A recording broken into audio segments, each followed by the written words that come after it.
Hello बच्चों, कैसे आप सब लोग। उम्मीद है, आशा है कि सब लोग बढ़िया होंगे, अच्छे होंगे, मस्त होंगे। और आप देख रहे हैं एमटी यानी कि मंजर ट्यूटोरियल। और इसमें हम लोग पढ़ने वाले हैं बायोलॉजी 12th क्लास का चैप्टर नंबर 3। और चैप्टर का नाम है ह्यूमन रिप्रोडक्शन यानी कि मानव प्रजनन। ठीक है। और इसमें आप ये कहना चाहूँगा कि इससे पहले हम लोग चैप्टर नंबर 2 फ्लावरिंग प्लांट पढ़ चुके हैं। और उसके क्वेश्चन, उसके बेसिस पर हम लोग ऑब्जेक्टिव 84 क्वेश्चन भी कर चुके हैं। जो कि इससे बिहार बोर्ड की दृष्टि से इसमें जो है ना बहुत अच्छे क्वेश्चन आते हैं। ऑब्जेक्टिव सिर्फ के ऑब्जेक्ट की बात करूँ तो इसमें लगभग 7 से 8 क्वेश्चन आते हैं चैप्टर नंबर 2 से। और चैप्टर नंबर 3 से जो है लगभग इस बार 2025 में 6 क्वेश्चन आया था। तो इसके क्वेश्चन की व्यू से बहुत इंपॉर्टेंट है, बहुत अच्छा चैप्टर है। तो आप लोग अच्छे और अच्छे समझ से पढ़िए, और कुछ दिक्कत है कमेंट में हमको बताइए। ठीक है। और उसके बाद शुरू करने से पहले कि आप लोग जो मेरे चैनल को जो है एमटी को सब्सक्राइब कीजिए और लाइक कीजिए, और उसके बाद एक प्यारा सा कमेंट। ठीक है। तो ठीक है, शुरू करने से पहले चलते हैं अब चैप्टर की ओर, टॉपिक की ओर। और टॉपिक हम लोग का क्या लिखा हुआ, नर जनन अंग। नर जनन अंग। और नर जनन अंग में हम लोग पढ़ने वाले हैं क्या, एसेसरी ग्लैंड यानी कि सहायक ग्रंथि। सहायक ग्रंथि से छोटा सा टॉपिक ये है कि हम लोग क्या पढ़ने वाले हैं, शिशन का उठान यानी कि पेनिस का उठान। क्या पढ़ने वाले बच्चों, शिशन का उठान। क्या पढ़ने वाले हैं, शिशन का उठान, पेनिस का उठान। यानी कि जब पेनिस खड़ा होता है तो हम लोग क्या बोलते हैं, उसको शिशन का उठान बोलते हैं, पेनिस को खड़ा बोलते हैं। अभी होता क्यों है बच्चों, कैसे होता है, तो ठीक है, थोड़ा चलते हम लोग फिगर की ओर। ठीक है, चलते हैं हम लोग फिगर की ओर। इस फिगर को थोड़ा ध्यान से देखिए। इस फिगर को थोड़ा ध्यान से देखिए। इस फिगर में यहाँ से यहाँ तक जो है ना, इतने भाग को हम लोग क्या बोलते हैं, जब पेनिस बोलते हैं। क्या बोलते हैं बच्चों, पेनिस बोलते हैं। ठीक है, क्या बोलते हैं, इतने भाग को हम लोग क्या बोलते हैं, पेनिस बोलते हैं। और उसके बाद यहाँ देखा होगा, यहाँ दिख रहा होगा कि यहाँ जो है ना, ये वाला भाग, एक ये वाला भाग है और एक ये वाला भाग, ये दोनों तो सेम टू सेम है। उसके बाद फिर अगर दिख रहा होगा तो एक ये वाला भाग जो है, एक रेड वाला भाग है ना, एक मूत्राशय और इसके बाद बगल वाला भाग। ठीक है, ये वाला भाग, ये वाला भाग अलग दिख रहा होगा। तो इन दोनों मास का नाम है, एक का नाम क्या, कॉर्बन यानी कि कॉर्बनसा, कॉर्पोरा कॉर्बनोसा, कॉर्पोरा स्पोंजियोसम। इन दोनों का मास का नाम क्या है, कॉर्पोरा कॉर्बनोसा, उसके बाद कॉर्पोरा स्पोंजियोसम। तो इन्हीं मसल्स की वजह से क्या होता है, पेनिस का उठान होता है, पेनिस का खड़ा होता है। सेशन का खड़ा होना इन्हीं दोनों का मसल का मेन रोल है।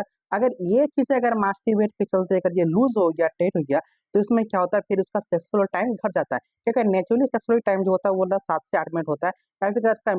फिर अगर लूज हो जाएगा मास्टरबेट करते करते, तो ये होगा क्या, इनमें सब इसमें इसमें जो है ना, इसमें इसमें जो है यानी कि ब्लड वेसल्स जो होता है, तो उसमें जो होता है ना, वो क्या है कि ढीला पड़ जाता है।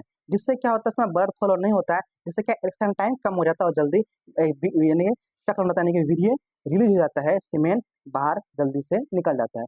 तो ये डैमेज किससे होता है बच्चों, अधिकतर मास्टरबेट करने से।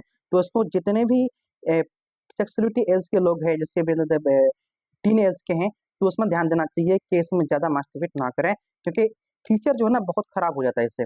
ठीक है, सिर्फ पेनिस की बात ना करें, लेकिन माइंड भी इसमें खोखला हो जाता है, कुछ बचता नहीं है। ठीक है बच्चों, तो इसमें हमको मेन ध्यान रखना है इन दोनों मसल्स, ये दोनों मसल्स का नाम क्या है, कॉर्पोरा कॉर्बोनेशन, कॉर्पोरा स्पोंजियोसम। इन्हीं के वजह से क्या होता है कि पेनिस खड़ा होता है, सीसन खड़ा होता है। ठीक है, याद रखना, कॉर्पोरा स्पोंजियोसम, कॉर्पोरा कॉर्बोनेशन।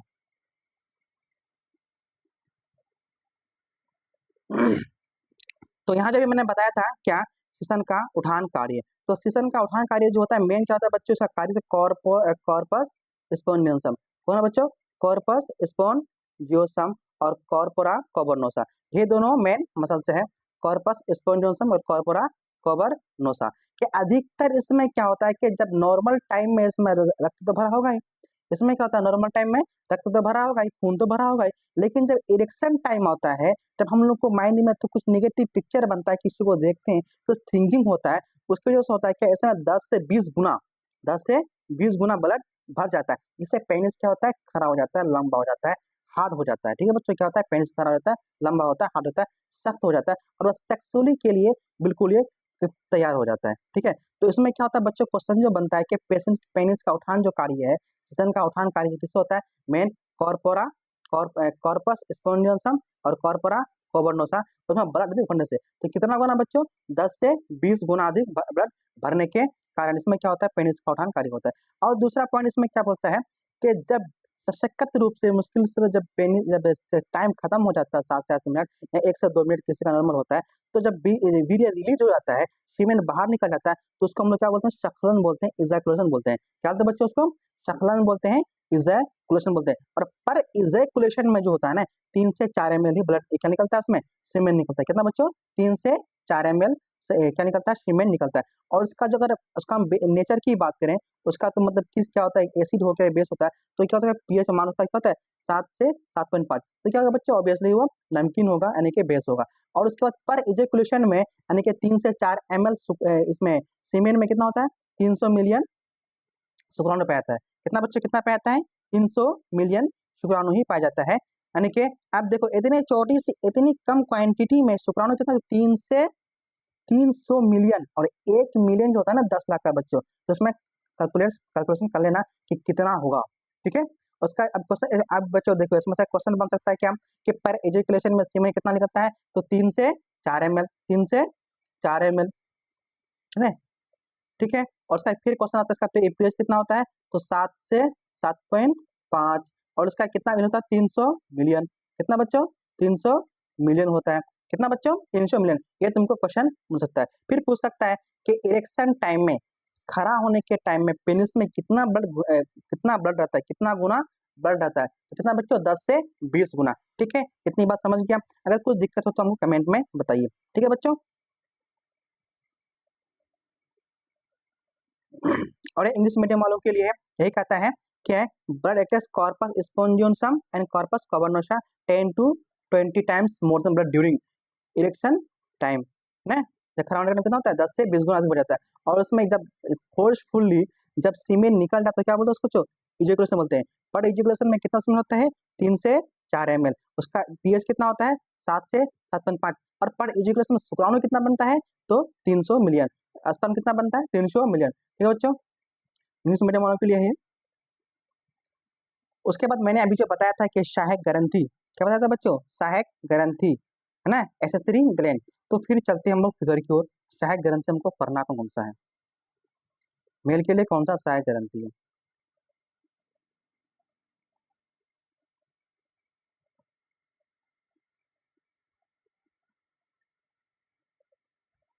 ये तो पेनिस ही है। ठीक है, लेकिन हमको अब जो सहायक ग्रंथि पढ़ना है, देखो बच्चों ये वाला भाग जो है ना, ये वाला, इसको हम लोग क्या बोलते हैं, शुक्राशय यानी कि सेमाइनल वेसाइकल। क्या बोलते हैं बच्चों उसको, सेमाइनल वेसाइकल। और इसमें से जो द्रव निकलता है, इसमें से जो द्रव निकलता है ना, सीमेन जो निकलता है, बिल्कुल ये वाटरी कलर का निकलता है, बिल्कुल पानी कलर का निकलता है। क्या निकलता है बच्चों, बिल्कुल ये वाटरी कलर का निकलता है, बिल्कुल ये पानी कलर का निकलता है। और ये अकेले जो है ना लगभग 70%, 70% इसमें क्या होता है, सीमेंट बनता है। अकेले कितना बनाता है उसको, 70% सीमेंट बनाता है इसमें। वो कैसा होता है, वाटरी कलर का होता है, द्रव्य कलर का होता है। और ये क्या बनता है, इधर 70% सीमेंट बनाता है। और उसी में क्या होता है, शुक्राणु घोला रहता है। उसके बाद जो ई वाला ग्लैंड जो बचा है,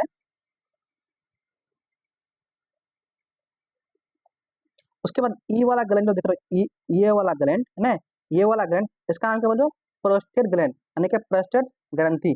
और ये अकेले में जो बनता है कितना बच्चों, लगभग 25% बनाता है। कितना बच्चों, 25% सीमेंट बनाता है। और इसमें जो होता है ना, जब सीमेंट देखा होगा दुधिया कलर का होगा ना, मिल्की कलर का, और थोड़ा गाढ़ा होगा, तो इसी के वजह से सीमेंट जो होता है थोड़ा गाढ़ा बनता है और मिल्की कलर का बनता है। किसके बच्चों, ये प्रोस्टेट ग्लैंड की वजह से, और थोड़ा चिपचिपा होता है। ठीक है, और उसके बाद फिर जो तीसरा देखा होगा, ये जो होता है कंद मूत्र प्रस्थ ग्रंथि, इसका नाम क्या, कॉपर ग्लैंड। क्या बच्चों, इसका नाम क्या है, कॉपर ग्लैंड। और कॉपर ग्लैंड जो है, इतना छोटा वाला भाग जो दिख रहा है ना, ये वाला छोटा वाला भाग, इसका नाम क्या है, कॉपर ग्लैंड मूत्र कंद ग्रंथि। ठीक है, तो इस ग्रंथि से जो होता है ना, कितना परसेंट बच्चा बनता है, लगभग 10% बनता है शुक्राणु। कितना बनता है, 10% शुक्राणु बनता है। और ये जो द्रव निकलता है, ये कितना निकलता है, बहुत चिपा होता है। क्योंकि जब जब सीमेन को बाहर निकलना होता है, शुक्राणु को बाहर निकलना होता है, तो आसानी से बिल्कुल फिसलन की वजह से क्या होता है, शुक्राणु बाहर हो जाता है। तो देखो बच्चों, शुक्र सीमेन जो बनता है इन तीनों ही ग्लैंड से बनता है। कितना, इन तीनों ही ग्लैंड से बनता है, ग्रंथि से बनता है। तो और जब फिर बात करते हैं सब कहाँ बनता है, बिल्कुल ये बॉडी के अंदर बनता है। यहाँ जो बनता है, यहाँ ओनली शुक्राणु बनता है, बिल्कुल सूखा शुक्राणु, बिल्कुल प्योर शुक्राणु बनता है। ठीक है, और शुक्राणु का होता है क्या, सफेद होता है, व्हाइट होता है, और इन ये सब मांगे के बाद तो मिल जाता है। तो इससे क्या होता है, शुक्राणु जिंदा रहता है, हष्ट पुष्ट रहता है, स्वस्थ रहता है, अच्छा रहता है, थोड़ा खाना मिल जाता है, और उसके बाद क्या रहता है उसमें बच्चों उसका जिंदगी थोड़ा बढ़ जाता है। ठीक है, और निकलने में बहुत आसानी होता है, क्योंकि संभोग के टाइम में ना थोड़ा सा क्या चाहिए, चिपचिपा अच्छा चाहिए। और उसके बाद कहते हैं पीएच थोड़ा सा क्षारीय होता है। ठीक है, क्योंकि जनरल आर्य को क्या करने के लिए, उसमें न्यूट्रलाइज करने के लिए, क्योंकि वैसे भी जनरल अंग जो होता है ना, जनरल अंग जो होता है, जैसे पेनिस हो गया, पेनिस के अंदर हो गया, वेजाइना हो गया, उसमें क्या होता है कि थोड़ा एसिडिक होता है, क्योंकि अगर एसिडिक अगर नेचर मिलेगा शुक्राणु को तो शुक्राणु का मर जाएगा, इसलिए क्या होता है, क्षारीय बन जाता है। ठीक है बच्चों, चलते उसके बाद क्या, अब थ्योरी की ओर। अभी मैंने बताया क्या, जनन का सहायक ग्रंथि है ना, अभी मैंने क्या बताया, जनन का सहायक ग्रंथि, क्या बताया, जनन का सहायक ग्रंथि। इन सहायक ग्रंथि में, इन सहायक ग्रंथि में हम क्या बोलेंगे, पहला क्या बोलेंगे, सेमाइनल वेसिकल, क्या बोलेंगे बच्चों, सेमाइनल वेसिकल, क्या बोलेंगे, सेमाइनल वेसिकल। और अभी मैंने बताया ये ग्रंथि जो है ना, ये कहाँ था, मूत्राशय के समीप रहता है, और उसके बाद ये नलिका के द्वारा शुक्रवाहक में खुलता है। ये कहाँ खुलता है, शुक्रवाहक में खुलता है, और जहाँ खुलता है उसको हम लोग क्या बोलते हैं, इजैकुलेटरी डक्ट बोलते हैं। क्या बोलते हैं उसको, इजैकुलेटरी डक्ट, संकलनीय नलिका बोलते हैं। और ये अकेले में कितना भाग रिलीज करता है, 60 से 70 भाग रिलीज करता है, और उसका गुण कहता है ये पानी के जैसा होता है। कैसा बोलते हैं, मैंने क्या बताया, ये पानी के जैसा होता है। और इसमें एक खास बात क्या है कि इनमें जो है ना एमिनो एसिड और उसके बाद फ्रुक्टोज पाया जाता है। ये जो है ना बहुत बच्चा इंपॉर्टेंट है, फ्रुक्टोज पाया जाता है, क्योंकि ओनली का ओनली फ्रुक्टोज जो है, ओनली का ओनली ये वाला भाग जो है ना, ओनली का मेल में पाया जाता है, फीमेल जनन अंग में नहीं पाया जाता है, फीमेल जनन अंग में नहीं पाया जाता है, ओनली कहाँ पाया जाता है, नर जनन अंग में पाया जाता है। इसी चीज से फीमेल का जो है ना रेप टेस्ट का पता चलता है। जब कोई बोलता है ना इस फीमेल का रेप हुआ, इस फीमेल का क्या बलात्कार हुआ है ना, इस फीमेल का बलात्कार हुआ, इस मादा का बलात्कार हुआ है, तो इसी चीज फ्रुक्टोज से मालूम पड़ता है। इसी चीज का टेस्ट बोलते हैं, और टेस्ट को बोलते हैं फोरेंसिक टेस्ट ऑफ रेप। ठीक है, तो अब चलते थोड़ा इंग्लिश मीडियम की ओर। इंग्लिश मीडियम बच्चों वाले के लिए ये कहता है, इज द ग्लैंड लॉन्ग, है ना, लॉन्गर यूरिनरी ट्रैक्ट ब्लैडर। ठीक है, और ये अकेले जब जहाँ खुलता तो क्या बोलते हैं, इजैकुलेटेड बोलते हैं, और अकेले में कितना बढ़ता, 7 से 70% भाग। और इसमें क्या होता है, ये वाटरी कलर का होता है। ठीक है, कैसा होता है बच्चों, ये वाटर के जैसा होता है, पानी के जैसा। और इसमें कहते हैं एमिनो एसिड, और उसके बाद फ्रुक्टोज। इसी फ्रुक्टोज की हम लोग बात करते हैं, हमने क्या बताया, इसी फ्रुक्टोज की वजह से रेप का पता चलता है। ठीक है, अब चलते हैं उसके बाद इसको, हाँ, अभी मैंने क्या बताया, फोरेंसिक टेस्ट ऑफ रेप, है ना।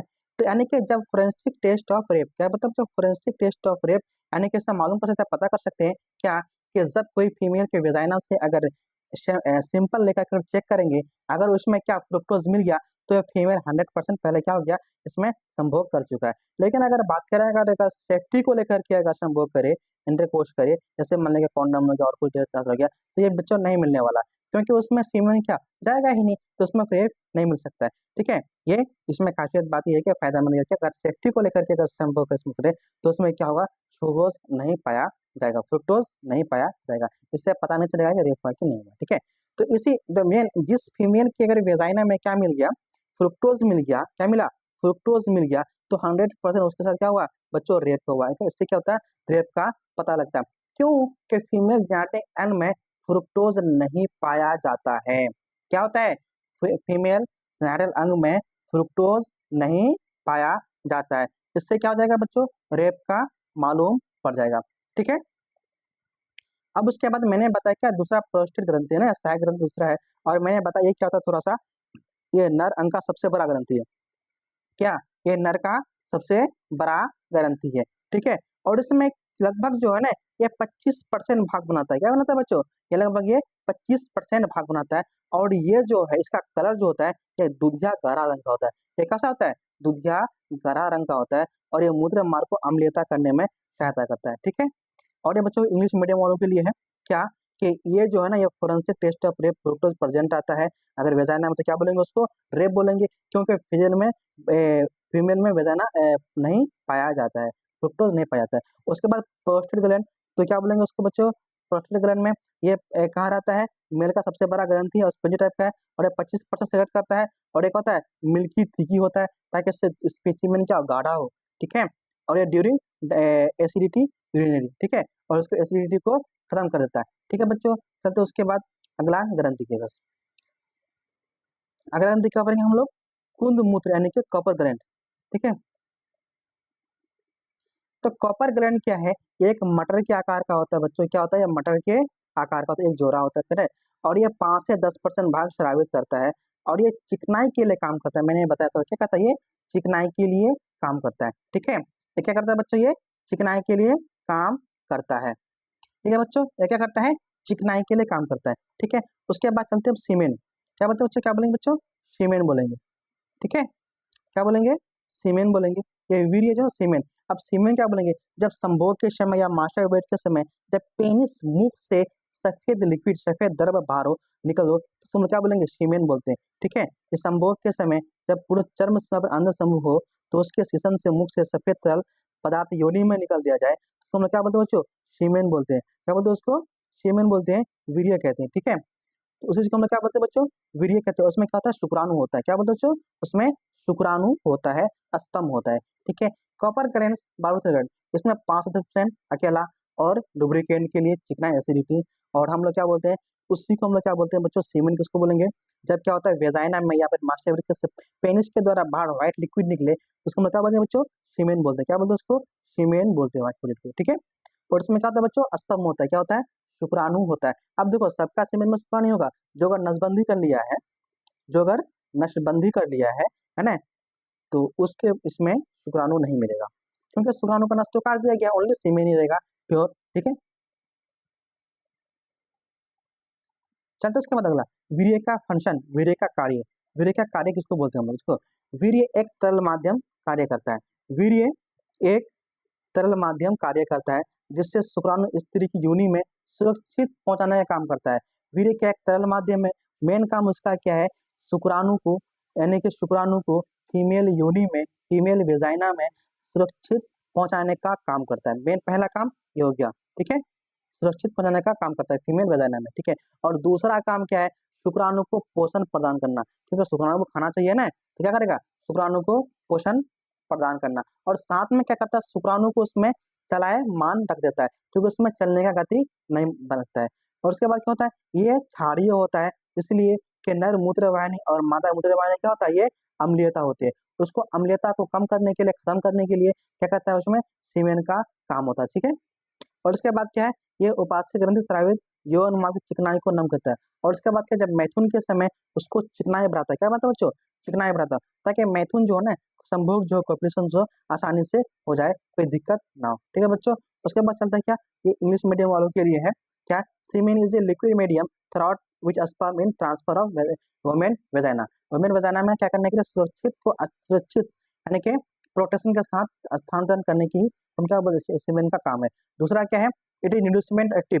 और उसके बाद क्या करता है, इसको शुक्राणु को खाना देता है, भोजन का इंड्यूसमेंट देता है। ठीक है, बिकॉज इट अल्कलाइन, क्योंकि तो क्षारीय होता है, क्योंकि फीमेल का वेजाइना और मेल का पेनिस जो होता है वो क्या होता है, एसिडिटी होता है, उसको कम करने के लिए क्या करता है, ये क्षारीय होता है। ठीक है, मेल और फीमेल वेजाइना टाइप। ठीक है, उसके बाद एक्सप्रेशन ऑफ सब glands makes smooth vagina moist and fertilise, यानी कि फैसिलिटीज सेक्सुअल इंटरकोर्स। और इंटरकोर्स के टाइम क्या करता है, वो मॉइस्चर बनाए रखता है ताकि फ्रिक्शन कम हो और सेक्स जो है ना, संभोग जो इंटरकोर्स आसानी से हो।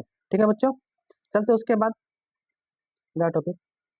अगला टॉपिक क्या है, नन नर जनन तंत्र हार्मोन का नियंत्रण। अगला टॉपिक क्या है, नर जनन तंत्र का हार्मोन, नर जनन तंत्र का हार्मोनल नियंत्रण, hormonal control male and female reproductive system. तो सबसे पहले इसमें देखो बच्चों कि इसमें जो है ना, ये बनता कैसे है। तो मेल, इसमें हम बात कर रहे हैं किसका, मेल का। तो मेल का जो बनने का टाइम जो है वो लगभग एज कब से कब होता है, वो एज है बच्चों, यानी कि मिनिमम 11 से 13 साल में वो शुरू हो जाता है। इसमें क्या होता है, बिल्कुल जवान हो जाता है, मेच्योरिटी हो जाता है। तो उससे होता क्या है, तो इससे होता क्या है कि उसमें सेक्सुअली एक्टिव हो जाता है, उसमें क्या सीमेन बनना शुरू हो जाता है, शुक्राणु बनना शुरू हो जाता है। और ये कब तक, लगभग एडल्टहुड तक। एडल्टहुड तक क्या होता है, बहुत मैक्सिमम क्वांटिटी में सीमेन बनता है, शुक्राणु बनता है। ठीक है, तो सबसे पहले बनता कैसे है, तो हमारा मेन इसका फंक्शन कार्य कौन करता है, कंट्रोल कौन सिस्टम कौन है, ब्रेन है। कौन है, ब्रेन। और ब्रेन में सबसे पहले कौन सा है बच्चों, हाइपोथैलेमस। कौन है बच्चों, हाइपोथैलेमस।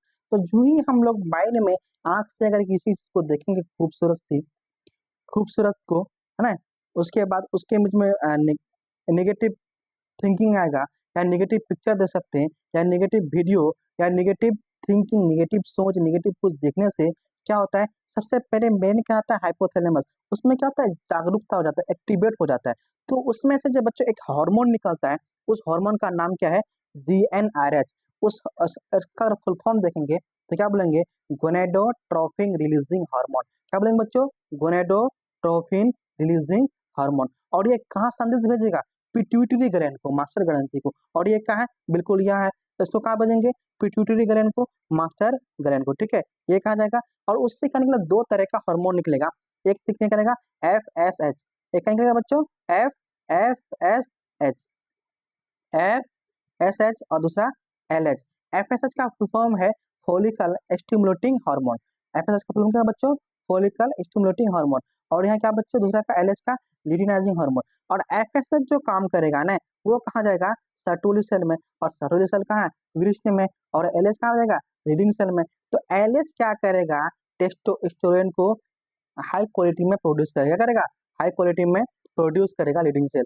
और उसमें क्या करेगा, सर्टोलिसोल इनहिबिन, ठीक है, क्या करेगा। और उससे क्या होगा कि ढेर सारा शुक्राणु बनना शुरू हो जाएगा, क्या करेगा, ढेर सारा शुक्राणु बनना शुरू हो जाएगा। और साथ में हम जो तीन ग्लैंड जो पड़े, seminal vesicle gland, prostate gland और कॉपर ग्लैंड, ये भी अपना काम शुरू कर देगा साथ साथ में। करने के बाद तीनों चारों मिलकर काम करेगा। और जो ही टाइम हो जाएगा 7 से 8 मिनट, जो भी जिसका इंटरकोर्स का टाइम है, संभोग का टाइम है, मेल का सबका अलग अलग है, कोई टेबलेट खाता तो वो अलग चीज है, क्योंकि इसी इसी चीज को रोके रखता है निगेटिव बीमारी को, ठीक है। लेकिन नेचुरली टाइम जो है 7 से 8 मिनट है, जब उसका करने का टाइम हो जाता है तो क्या होता है, ये बिल्कुल बहुत सारा बाहर निकल जाता है। जो ही बाहर निकलेगा तो इधर से टेस्टोस्टेरोन अधिक होने के कारण निगेटिव फीडबैक लगाएगा, क्या करेगा, निगेटिव फीडबैक लगाएगा। इधर से भी इनहिबिन इरेक्ट लगेगा, तुरंत क्या करेगा, पिट्यूटरी को मैसेज भेजेगा, तुरंत तुरंत क्या करेगा, बाबू इसको रोको, क्या करेगा, इन दोनों को रोकेगा। रोकने के बाद क्या करेगा, इसका मैसेज यहाँ नहीं पहुंचेगा, सर्टोली सेल में, लीडिंग सेल में नहीं पहुंचेगा, तो फिर शुक्राणु नहीं बनाएगा, और उसके बाद टेस्टोस्टेरोन नहीं बनाएगा। इससे क्या होता है बच्चों, निगेटिव फीडबैक होता है। जब इसका क्वांटिटी अधिक हो जाने के कारण क्या होता है कि निगेटिव फीडबैक कहाँ पहुंच जाता है, डायरेक्ट पिट्यूटरी ग्लैंड में। कहाँ पहुंचता है बच्चों, पिट्यूटरी ग्लैंड में। और उसको क्या बनाता है ये, और ये क्या करता है कि ये दोनों हार्मोन को रोक देता है बनाने के लिए, इससे शुक्राणु कम बनता है। और ये बच्चों देखो, जितना लोग मास्टरबेट करता है ना, जितना लोग मास्टरबेट करता है, तो उसमें होता है क्या, टेस्टोस्टेरोन अधिक बनता है। और टेस्टोस्टेरोन बॉडी में, ब्लड में घूमते घूमते क्या करता है, वो बन जाता है ADH, क्या बन जाता है, ADH, एनालाइजिंग टेस्टिंग हार्मोन। और वो क्या करता है, बिल्कुल जहाँ ब्लड सर्कुलेशन कम होता है वहां जाके जम जाता है। और सबसे अधिक ब्लड सर्कुलेशन कम कम होता है, यानी कि हेड में होता है, स्किन में होता है, और वहां जम जाने के बाद यानी कि बाल के जड़ को ब्लॉक कर लेता है, और जिसका क्या, बाल को नरिशमेंट नहीं मिलता है और बाल झड़ना शुरू हो जाता है, ठीक है। ये भी बच्चों, इससे क्या होता है, एक बीमारी है, उसके बाद खोखला हो जाता है, ठीक है। अब चलते हैं इसमें थ्योरी को। तो थ्योरी क्या कहता है, वृष्ण में सूर्यजन नली का बाहर स्पॉन्जी उत्तक लिपिड युक्त अम्लीय लेडिंग कोशिका इंटेस्टाइन होता है, ठीक है। और इन कोशिकाओं में कोलेस्ट्रॉल उत्पन्न हार्मोन अर्थात एंड्रोजन सवाल प्रमुख टेस्टोस्टेरोन है, और टेस्टोस्टेरोन करता है। उसके बाद फिर चलते बच्चों क्या कहता है, यहाँ यह हार्मोन यौवनार प्यूबर्टी से लेकर विकसित तक एडल्ट होता अधिक आयु की मात्रा में सर्व करता है। मैंने क्या बताया, ये जो है ना, सेक्सुअलिटी प्यूबर्टी से लेकर एडल्ट होता बहुत अधिक मात्रा में शुक्राणु बनाता है। ये क्या बनाता है, अधिक शुक्राणु बनाता है, उसके बाद सीमेन बनाता है, ठीक है। चलते उसके बाद बच्चों इंग्लिश मीडियम वालों के लिए अभी मैंने बताया कि निगेटिव फीडबैक, हाइपोथैलेमस, कुछ भी सोचेंगे गंदा वीडियो है, कुछ भी करेंगे, क्या बचेगा, GnRH बचेगा, गोनेडोट्रोफिन रिलीजिंग हार्मोन बचेगा। उसके बाद कहाँ जाएगा बच्चों, पिट्यूटरी में जाएगा। और ये क्या बचेगा, follicle stimulating hormone, luteinizing hormone. और ये क्या जाएगा, सर्टोली सेल में। ये क्या बचेगा, एनिमिन, स्पर्मेटोजेनेसिस करेगा, शुक्राणु बनाएगा। और ये क्या बनाएगा, टेस्टोस्टेरोन बनाएगा, दोनों मिलकर बाहर निकलेगा। फिर जब बॉडी में अधिक हो जाता है क्या बच्चों, ये निगेटिव फीडबैक जाएगा इधर से, और दोनों का मैसेज क्या करेगा, इन दोनों को बनना रोक देगा। फिर क्या करेगा, स्पर्म नहीं बनेगा, फिर टेस्टोस्टेरोन नहीं बनेगा, ठीक है बच्चों, टाइम खत्म। उसके बाद फिर देखो, इसी का हम लोग इंग्लिश मीडियम बच्चों, इसमें क्या करना है, नोट कर लेना है, ठीक है। चलते उस पर अगला। अब बच्चों यहाँ दिया है, लीडिंग की कोशिका से हार्मोन स्रावित पिट्यूटरी ग्लैंड के एंड्रोफाइसी पिंड में हार्मोन पुटिका तक हार्मोन फॉलिकल स्टिमुलेटिंग हार्मोन जाता है, फिर ल्यूटिनाइजिंग हार्मोन जाता है, ठीक है। फिर क्या करता है, इसमें इंटेस्टिनल जाता है, जो मैंने फिगर में बताया उसी को यहाँ थ्योरी में लिखा हुआ है। फिर क्या करता है, हाइपोथैलेमस से स्रावित गोनेडोट्रोफिन रिलीजिंग हार्मोन GnRH बताया मैंने, ये जाता है। फिर क्या, पिट्यूटरी में जाता है, पिट्यूटरी से क्या करता है, FSH और आईसी हार्मोन स्रावित करता है। फिर वो क्या करता है, FSH क्या बनाएगा, ये सॉरी FSH क्या बनाएगा, इनहिबिन प्रोटीन बनाएगा और ABP बनाएगा। और उसके बाद जब ये बताया मैंने क्या, LH तो एलएच क्या बनाएगा बच्चों, टेस्टोस्टेरोन बनाता है, ठीक है। एलएच क्या बनाता है, टेस्टोस्टेरोन बनाता है। वही चीज यहाँ थ्योरी में लिखा हुआ सारा फिगर में जो बताया। और उसी का बच्चों यहाँ क्या इंग्लिश में है, उसी का बच्चों यहाँ क्या है, यहाँ एफएसएच बनाएगा, आईसीएच बचाएगा, एलएच बनाएगा, फिर एफएसएच जाएगा गोनाडोट्रोपिक, उसके बाद एबीबी बनाएगा, फिर एफएसएच रन करेगा, फिर बाद में वो प्रोसेस प्रक्रिया खत्म हो जाएगा, ठीक है बच्चों। इंग्लिश मीडियम में बच्चों थ्योरी को नोट कर लेना, ठीक है। ये अपने क्वेश्चन बनता है यहाँ से। चलते उसके बाद अगला, अगला में क्या करते हैं बच्चों, एस्पर्मेटोजेनेसिस। यहाँ क्या है, एस्पर्मेटोजेनेसिस, क्या बच्चों, एस्पर्मेटोजेनेसिस, शुक्र जनन यानी शुक्र बनने की प्रक्रिया, शुक्राणु बनने की प्रक्रिया यानी कि स्पर्म बनने की प्रक्रिया। तो यहाँ ये थ्योरी में क्या लिखा हुआ है, वृष्ण के अंत शुक्राणु बनने की प्रक्रिया को शुक्रजनन कहते हैं। वृष्ण के अंदर शुक्राणु बनने की प्रक्रिया को शुक्रजनन कहते हैं। और ये कितना बच्चों, ये 3 प्रकार का होता है। नंबर 1 में क्या है, मल्टीप्लिकेशन फेज, गुणन वृद्धावस्था, परिपक्व अवस्था। तो इस फिगर में हम लोग देखते हैं बच्चों, एक फिगर में क्या क्या रहा है। तो सबसे पहले बच्चों यहाँ तो एक कोशिका है ना, हम फिगर में दिखाने के लिए कितना, एक कोशिका लिया है। और ये क्या बच्चों, ये 2n का होगा।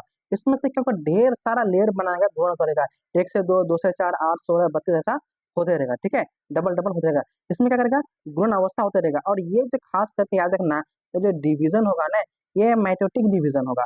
उसके बाद फिर कहाँ चलेगा बच्चों, ये ग्रोथ अवस्था में। ग्रोथ में क्या करेगा, इसमें बढ़ेगा, शुक्राणु का आकार, सॉरी सेल का आकार बढ़ेगा। इसमें क्या होगा, इसमें 2 क्वेश्चन पूछता है नीट में। इसमें नीट में क्या क्वेश्चन पूछता है कि इसमें प्राइमरी स्पर्मेटोसाइट और दूसरा सेकेंडरी स्पर्मेटोसाइट, कि प्राइमरी स्पर्मेटोसाइट में कोशिका का गुण अवस्था क्या होता है, गुणसूत्र अवस्था क्या होता है, और सेकेंडरी में गुणसूत्र अवस्था क्या होता है। तो देखो, प्राइमरी में गुणसूत्र का अवस्था क्या है बच्चों, 2n का होगा, क्या बच्चों, 2n का होगा। और सेकेंडरी में n का होगा। ये क्वेश्चन बोर्ड में भी पूछता है आजकल, और पहले नीट में भी पूछ जाता है, बहुत इंपॉर्टेंट है बच्चों, ठीक है। थोड़ा इसमें क्या होता है कि थोड़ा सोचने वाला क्वेश्चन है, ये थोड़ा सा टिपिकली क्वेश्चन है, थोड़ा माइंड में देखा, ध्यान रखना कि ग्रोथ अवस्था में 2 तरह का पाया जाता है। एक क्या पाता है बच्चों, प्राइमरी, और दूसरा सेकेंडरी। तो प्राइमरी क्या बच्चों, 2n, और सेकेंडरी में n, ठीक है। तो देखना उसके बाद फिर क्या जाएगा बच्चों, यानी कि म्यूटेशन, क्या कहते हैं, मेचुरेशन फेज, यानी कि परिपक्व अवस्था में। फाइनली जब यह पहुंच जाएगा तो यहाँ क्या होगा, इसमें से स्पर्मेटिड बनेगा, स्पर्मेटिड ये भी n बनेगा। n से क्या बनेगा, इस सेल में क्या बनेगा, ये पूंछ जुड़ जाएगा। पूंछ जुड़ने के बाद क्या बनेगा, फाइनली ये स्पर्म बन जाएगा। तो स्पर्मेटिड क्या होगा बच्चों, इसका n ही बनेगा। कहाँ से कहाँ तक, यहाँ से सेकेंडरी से यहाँ तक क्या बचेगा, पूरा ये कोशिका का जो होगा स्पर्म बनने तक की प्रक्रिया को, इसमें गुणसूत्र अवस्था क्या था बच्चों, n होगा, क्या होगा, n। तो इसमें ये कितना, ये तरह का 3 तरह का मल्टीप्लीकेशन, ग्रोथ, उसके बाद मेचुरेशन फेज, ठीक है। अब तीनों के बारे में हम लोग अलग अलग पढ़ते हैं। सबसे पहले हम लोग क्या पढ़ेंगे, ये इंग्लिश मीडियम बच्चों सेम टू सेम चीज है, देख लीजिएगा। उसके बाद यहाँ क्या है, मल्टीप्लीकेशन फेज। तो क्या बच्चों, मल्टीप्लीकेशन फेज हम लोग क्या बोलेंगे, गुणन अवस्था, यानी कि जनन उपकला कोशिकाएं विभाजन और पूर्ण विभाजन कर माइटोसिस से द्वारा 3 से 4 परत बनाता है। कितना बच्चों, 3 से 4 परत बनाएगा। और यहाँ जो ए और बी प्रकार का सृजन प्राथमिक कोशिका में टूटेगा। ए प्रकार की कोशिका बी प्रकार में, और बी प्रकार की कोशिका ए प्रकार में बदल जाएगा, और प्राथमिक में सृजन कोशिका बदल जाता है। उसके बाद बच्चों ग्रोथ अवस्था, इस चरण में क्या हुआ, शुक्राणु कोशिका विभाजन के द्वारा विभाजित होकर द्वितीय कोशिका बनाता है। वही मैंने बताया ना कि यानी कि प्राइमरी स्पर्मेटोसाइट में क्या बनेगा, 2n, और सेकेंडरी स्पर्म में n। तो उसी का बच्चों इंग्लिश मीडियम में है। इंग्लिश में क्या कर रहा है, multiplication phase, the cell division, germinal cell, epithelium cell undergo division from 3 to 4 layer. फिर वो क्या करेगा, ए और बी टाइप का बनाएगा। स्पर्मेटोसाइट फाइल में क्या बनेगा, डिवीजन होगा। फिर B A B typically finally बनेगा। उसमें क्या फिर कहा जाएगा, ग्रोथ फेज में ग्रोथ 2 बनाएगा, प्राइमरी स्पर्मेटोसाइट और सेकेंडरी स्पर्मेटोसाइट। तो यानी कि ग्रोथ फेज में क्या होगा कि उसमें डिवीजन होगा, थर्ड स्पर्मेटोसाइट, यानी कि प्राइमरी में क्या बनेगा, 2n, और इसमें सेकेंडरी में एन टाइप का गुणसूत्र बनेगा। यहाँ से क्वेश्चन आता है बच्चों, ठीक है, टिपिकली क्वेश्चन, ठीक है। तो उसके बाद अगला अगला अगला स्टेप जो है मेच्योरेशन फेज, परिपक्व अवस्था। फाइनली यहाँ के शुक्राणु हम लोग का बन जाएगा। और देखो प्रत्येक द्वितीय शुक्राणु कोशिका म्योसिस 1 के द्वारा विभाजित होकर चल जाता है। इसमें 22 plus X Y, 22 plus Y और 22 प्लस एक्स वाली वही होता है। इसमें क्या होता है, 22 प्लस वाई और 22 प्लस एक्स वाला क्या बनता है, उसमें कोशिका बनता है। फिर ये भारी औचर होता है, ये क्या होता है, भारी हो जाता है और औचर होता है, इसमें तो चलने का होता है। फिर बाद में इसी कोशिका में क्या बच्चों, पूंछ जुड़ जाता है, जिससे शुक्राणु चल और हल्का होता है। जिससे जब पूंछ जुड़ने के कारण शुक्राणु क्या बन जाएगा, चलायमान हो जाएगा, चलने का हो जाएगा, और क्या हो जाएगा, हल्का हो जाएगा। और तीनों को ही प्रोसेस को मिलाकर हम लोग क्या बोलते हैं, इस प्रक्रिया को शुक्र जनन बोलते हैं। क्या बच्चों, इस प्रक्रिया को शुक्र जनन बोलते हैं। ठीक है बच्चों, इस प्रक्रिया को शुक्र जनन बोलते हैं। यहाँ बात वही कहा है कि इसमें एवरी सेकेंड, इसमें एवरी सेकेंड, इसमें every second spermatocyte divide throughout meiosis and mutation, है ना, chromosome 22+Y 22+X and they have and with long because and lobal it is, है ना।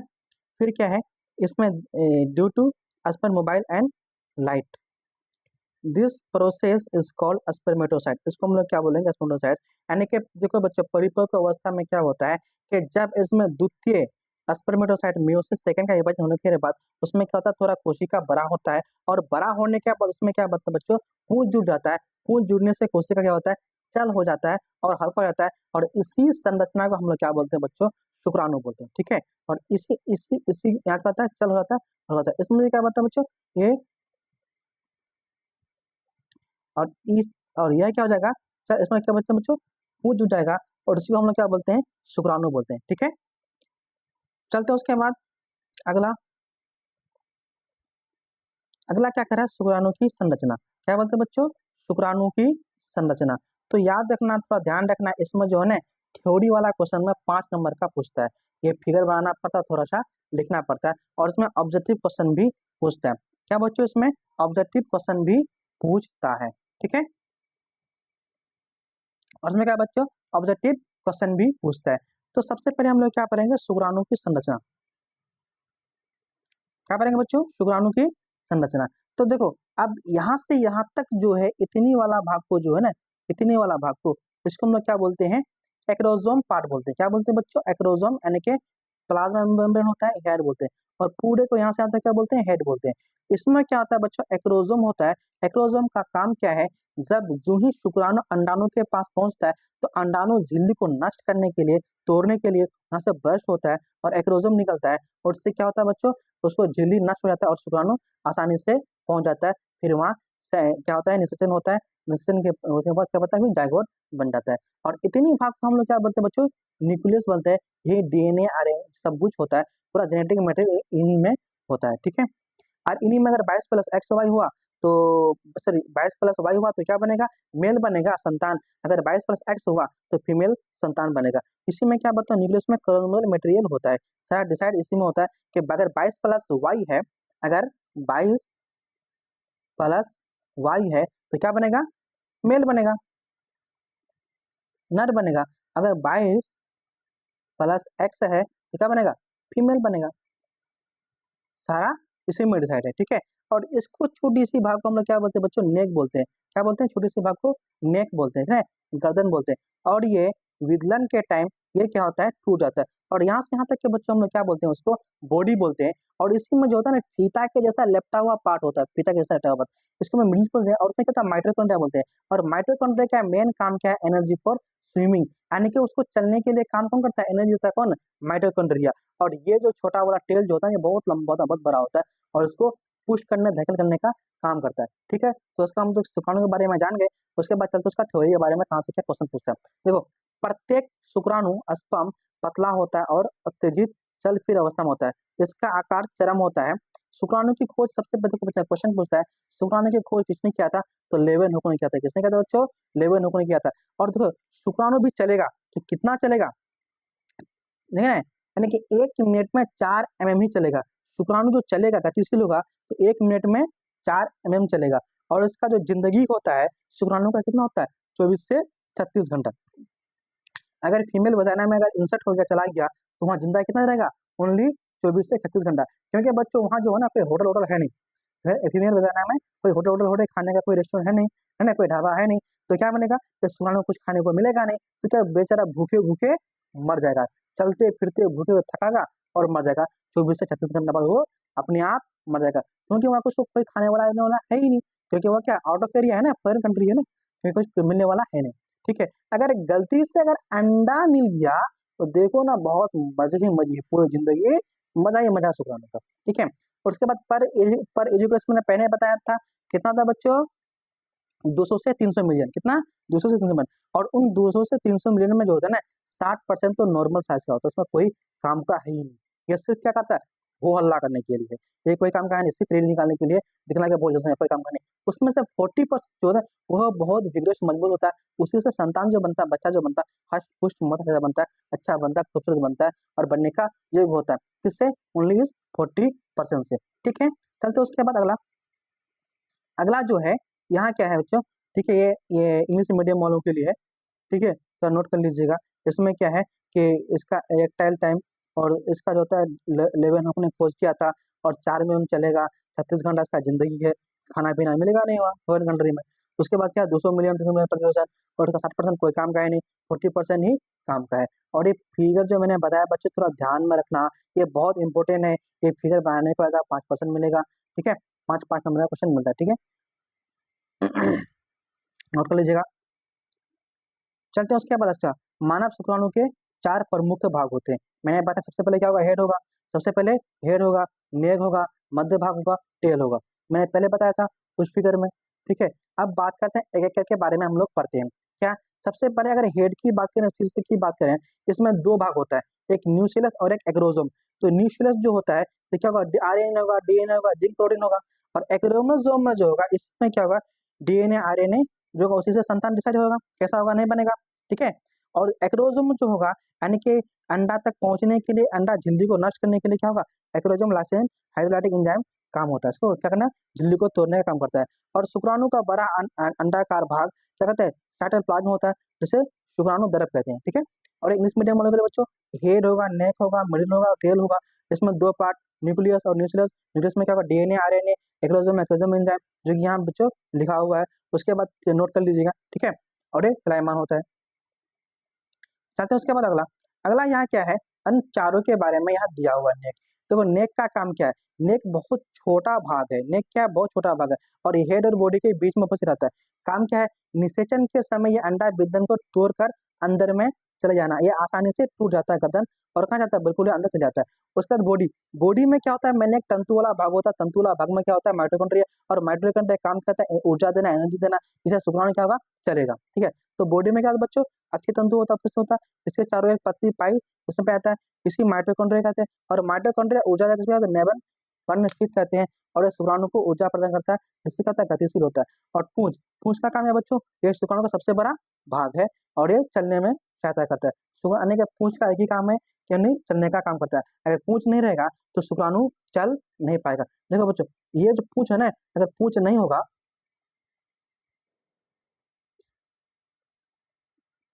अगर ये पूंछ नहीं होगा तो क्या होगा, ये चल नहीं पाएगा। क्या बच्चों, ये चल नहीं पाएगा, पूंछ का क्या काम, ये चलना। अगर पूंछ नहीं हुआ तो चलने का कोई बेकार काम नहीं। ठीक है, चलते उसके बाद अगला, यह इंग्लिश मीडियम है बच्चों, इंग्लिश मीडियम वालों के लिए ये नेक है। ठीक है, उसका नेक का फंक्शन है। ठीक है, वो जो ही अंडा यहाँ पहुंचेगा टूट जाएगा। उसके बाद बॉडी मिडिल पार्ट है, इसमें माइटोकॉन्ड्रिया रहता है, माइटो क्या करता है, ऊर्जा प्रदान करता है, क्या कहता है, एनर्जी देता है। ठीक है, और कहते हैं इससे एनर्जी मोटिलिटी होता है। उसके बाद टेल, टेल का एक ही काम है, क्या, मूवमेंट ऑफ स्पर्म, स्पर्म को चलने का काम करता है। ठीक है बच्चों, ये हो गया आज की क्लास कंप्लीट।